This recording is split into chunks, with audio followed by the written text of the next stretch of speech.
Kuzenim bir Hicaz namesi yapar mısın?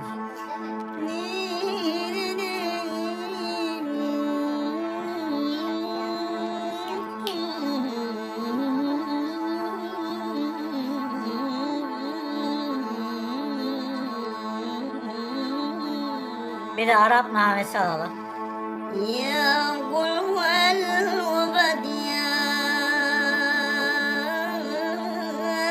kul huvel huvel ya ya ya ya ya ya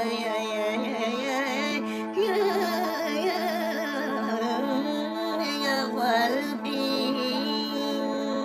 Tabi bozluğu unutmayalım. Bir de bozlak alalım.